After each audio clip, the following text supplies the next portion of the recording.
Crônicas do Amanhecer. Por Feijão Centro Espírita Allan Kardec de Balneário Gaivota.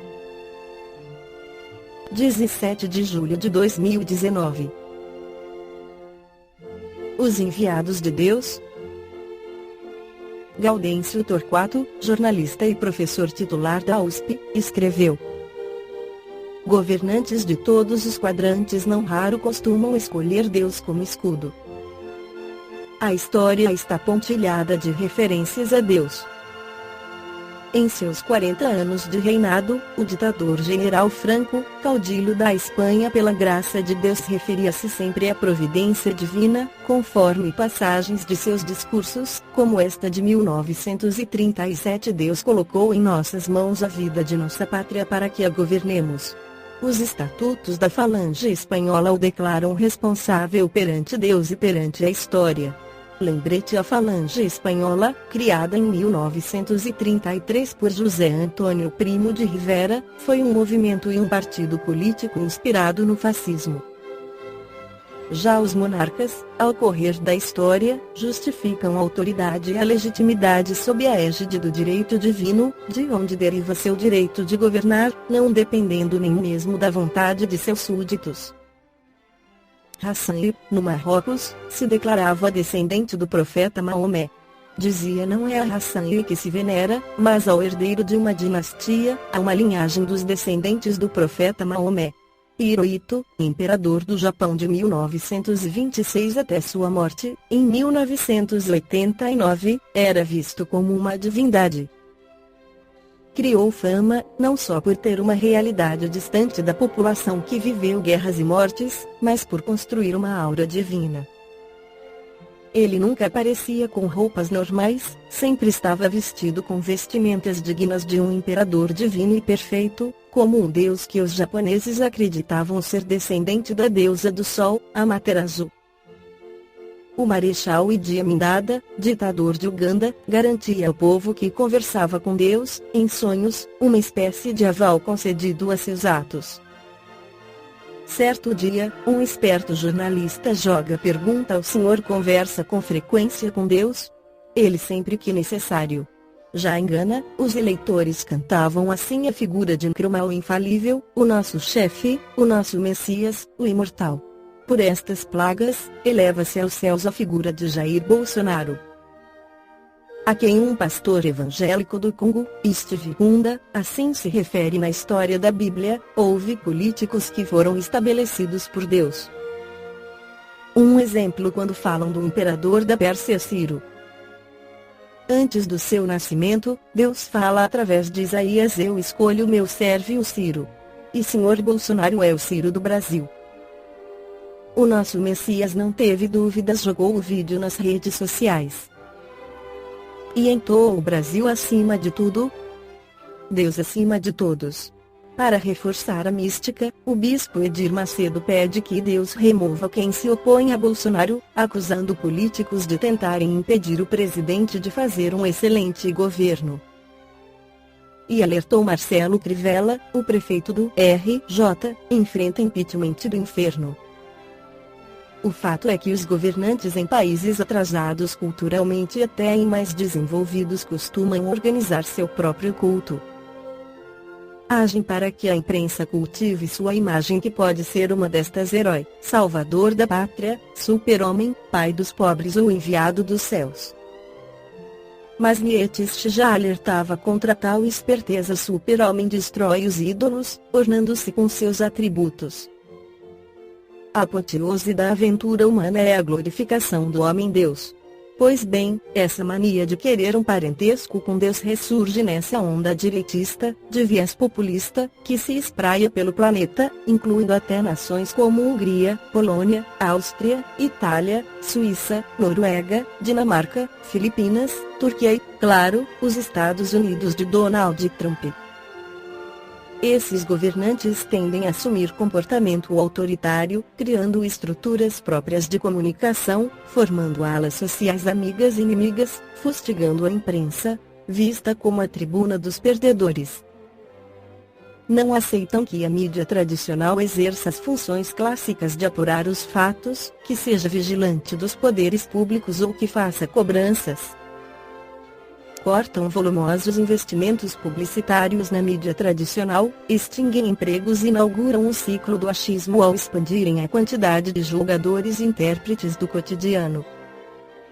Os efeitos brotam: perda de credibilidade na informação, perda de qualidade informativa, formação de exércitos para a guerra da informação e da contra-informação, apartheid social com a polarização discursiva, e expansão do Estado espetáculo. No meio do turbilhão, Jair vai atirando contra a imprensa, verberando contra políticos e, quem sabe, pensando em subir ao trono das divindades. Para tanto, conta com a identidade do Messias, afinal, seu sobrenome. Gaudêncio Torquato, jornalista, é professor titular da USP, consultor político e de comunicação. O Espiritismo veio ao mundo para combater essas ideias errôneas que os governantes são enviados de Deus. No livro Obras Póstumas, Allan Kardec esclarece sobre a evolução dos governos e dos governados. Afirma Allan Kardec: em nenhum tempo, nem em nenhum povo, os homens em sociedade puderam abster-se de chefes, são encontrados entre os povos mais selvagens.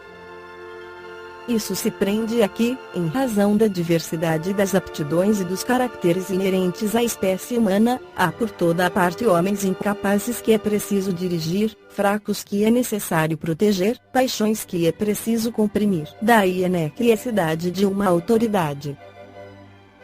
Sabe-se que, nas sociedades primitivas, essa autoridade foi deferida aos chefes de família, aos anciãos, aos velhos, em uma palavra, aos patriarcas. Essa foi a primeira de todas as aristocracias. Tornando-se as sociedades mais numerosas, a autoridade patriarcal ficou impossibilitada em certas circunstâncias. As querelas entre populações vizinhas ocasionaram os combates, foi preciso para dirigi-las não de velhos, mas de homens fortes, vigorosos e inteligentes, daí os chefes militares. Vitoriosos esses chefes, se lhes conferia autoridade, esperando encontrar, em sua bravura, uma garantia contra os ataques dos inimigos, muitos, abusando de sua posição, dela se apoderaram eles mesmos. Depois, os vencedores se impuseram aos vencidos, ou os reduziram à servidão, daí a autoridade da força bruta, que foi a segunda aristocracia. Os fortes, com seus bens, transmitiram, muito naturalmente, sua autoridade aos seus filhos, e os fracos sob compressão, não ousando nada dizer, se habituaram, pouco a pouco, a considerar estes como os herdeiros dos direitos conquistados pelos seus pais, e como seus superiores. Daí a divisão da sociedade em duas classes: os superiores e os inferiores, aqueles que mandam e aqueles que obedecem. Daí, por consequência, a aristocracia de nascimento, que se torna tão poderosa e tão preponderante quanto a da força, porque ela não tinha força por si mesma, como nos primeiros tempos em que era preciso pagar por sua pessoa, ela dispunha de uma força mercenária. Tendo todo o poder, se dava, naturalmente, privilégios. Para a conservação desses privilégios, era preciso lhes dar o prestígio da legalidade, e ela fez as leis em seu proveito, o que lhe era fácil, uma vez que só ela as fazia. Isso não era sempre suficiente, deu-se o prestígio do direito divino, para torná-las respeitáveis e invioláveis. Para assegurar o respeito da parte da classe submissa, que se tornava mais numerosa, e mais difícil de contentar, mesmo pela força, não havia senão um meio: impedi-la de ver claro, quer dizer, mantê-la na ignorância. Como vimos, todas as aristocracias têm a sua razão de ser, nascendo o estado da humanidade, ocorrerá o mesmo com aquela que se tornar uma necessidade, todas fizeram, ou farão, o seu tempo segundo o país, porque nenhuma teve por base o princípio moral, só esse princípio pode constituir uma supremacia durável, porque será animado dos sentimentos de justiça e de caridade, supremacia que chamaremos aristocracia intelecto-moral. Segundo Allan Kardec, a inteligência nem sempre é uma garantia de moralidade, e o homem mais inteligente pode fazer um emprego muito mau de suas faculdades. Por outro lado, só a moralidade pode, a miúdo, ser incapaz. A união dessas duas faculdades, inteligência e moralidade, é, pois, necessária para criar uma preponderância legítima, e a qual a massa se submeterá cegamente, porque ele inspirará toda a confiança por suas luzes e por sua justiça. Será a última aristocracia, a que será a consequência, ou antes, o sinal do advento do reino do bem sobre a terra.